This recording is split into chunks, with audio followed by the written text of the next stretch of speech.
Assalamualaikum warahmatullahi wabarakatuh. Perkenalkan, nama saya Indrianti Mahmud. Baik, di sini saya akan menjelaskan kembali materi yang terdiri dari 6 bab. Yang pertama yaitu aspek manajemen dalam perkantoran. Pengertian manajemen. Manajemen berasal dari bahasa Inggris management dengan kata kerja to management, yang secara umum berarti mengurusi, mengemudi, mengelola, menjalankan, membina atau memimpin. Kata benda manajemen dan manage berarti orang yang sedang melakukan manajemen. Aldag menjelaskan bahwa manajemen adalah suatu proses perencanaan, pengorganisasian, pengolahan staf, kepemimpinan, dan pengawasan dalam organisasi yang dilakukan secara sistematis guna mencapai suatu tujuan tertentu. Pendekatan manajemen. Terdapat 5 macam pendekatan dalam manajemen. Yang pertama, pendekatan proses operasional, pendekatan perilaku manusia, pendekatan sistem sosial, pendekatan sistem, pendekatan kuantitatif. Fungsi manajemen menurut George R. Terry yaitu proses perencanaan, proses pengorganisasian, proses penggerakan, dan proses pengendalian.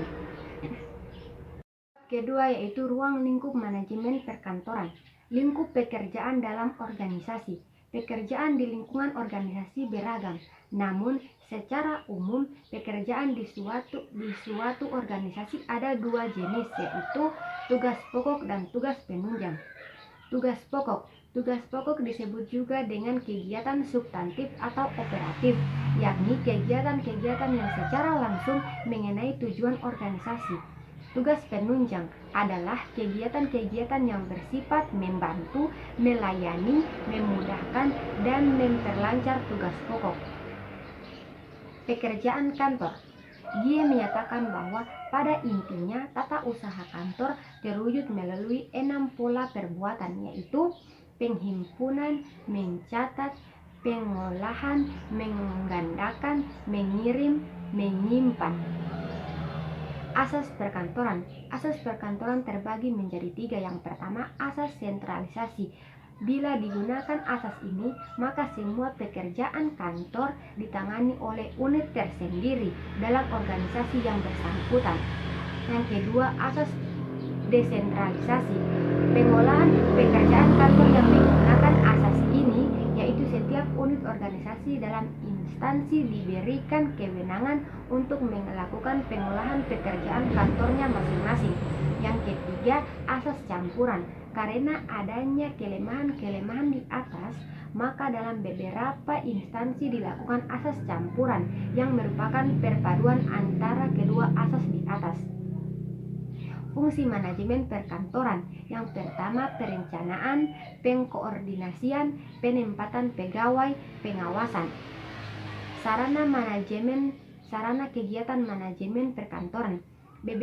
Beberapa sarana manajemen perkantoran adalah ruang perkantoran, komunikasi, kepegawaian perkantoran, perabotan dan perlengkapan, peralatan dan mesin, pembekalan dan keperluan tulis, metode, warkat, dan kontrol pimpinan pelaksanaan. Ketiga yaitu organisasi perkantoran. Pengertian organisasi kantor.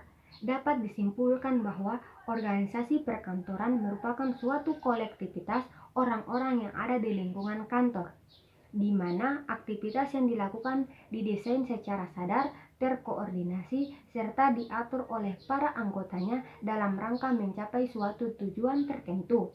Fakta terkait organisasi perkantoran. Banyak fakta-fakta yang ada di lingkungan perkantoran, namun demikian setidaknya ada 5 buah fakta, yaitu sumber daya manusia, struktur, tujuan individu, tujuan bersama, hubungan timbal balik. Prinsip organisasi perkantoran yaitu prinsip tujuan, prinsip kesatuan fungsi, prinsip hubungan individu, prinsip kesederhanaan, prinsip kewenangan, prinsip laporan kepemimpinan, prinsip pengawasan, dan prinsip jangkauan pengawasan. Departementalisasi. Ada 5 tipe departementalisasi menurut Glenow, yaitu struktur organisasi sederhana, struktur organisasi fungsional, struktur organisasi divisional, struktur organisasi matrik, dan struktur organisasi tim. Keempat yaitu komunikasi dan korespondensi. Pengertian komunikasi. Komunikasi merupakan proses menyampaikan pikiran, informasi, peraturan, atau instruksi dengan suatu cara tertentu agar penerimanya memahami pesan yang diterimanya. Pengertian korespondensi. Korespondensi artinya surat menyurat atau komunikasi dengan surat. Dalam Kamus Besar Bahasa Indonesia menyatakan bahwa korespondensi berarti hal-hal surat menyurat. Bentuk komunikasi kantor. Komunikasi yang berlangsung di lingkungan perkantoran dapat berupa komunikasi internal maupun komunikasi eksternal. Ada 3 dimensi dari komunikasi internal adalah komunikasi vertikal, komunikasi horizontal, komunikasi diagonal. Bagian-bagian surat. Bagian-bagian surat terdiri dari yaitu yang pertama kepala surat, nama, tempat dan tanggal, lampiran, nomor lampiran, hal, alamat surat, salam pembuka, isi surat, salam penutup, tembusan. Bab 5 manajemen arsip. Pengertian arsip dan kearsipan. Kata arsip dalam bahasa Indonesia disebut dengan arsip, dalam bahasa Belanda. Dalam bahasa Inggris disebut dengan arsivi. Dalam bahasa Latin arsip disebut dengan arsivum atau arsium.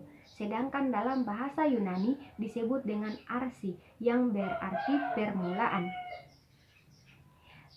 Pengertian kearsipan. Kearsipan merupakan aktivitas yang berhubungan dengan kegiatan pengelolaan arsip atau administrasi arsip.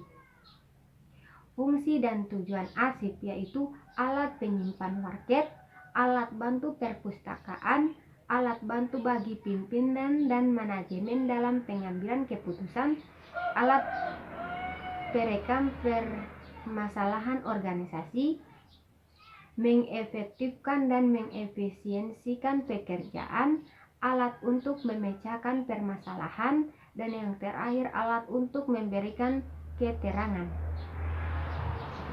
Yang terakhir adalah teknologi di lingkungan perkantoran. Pengertian teknologi. Teknologi merupakan suatu alat atau benda yang dapat merubah masukan menjadi keluaran yang bermanfaat dan membantu kerja manusia. Manfaat teknologi. Manfaat teknologi yang pertama yaitu tenaga kerja.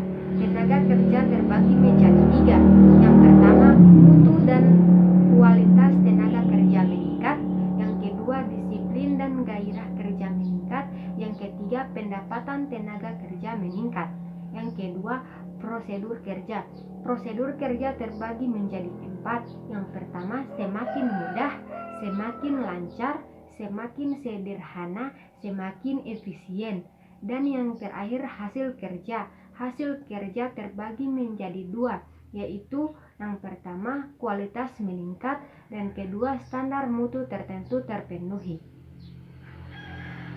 Baiklah, itulah hasil penjelasan materi dari saya. Lebih dan kurangnya saya mohon maaf. Wabillahi taufiq wal hidayah. Wassalamualaikum warahmatullahi wabarakatuh.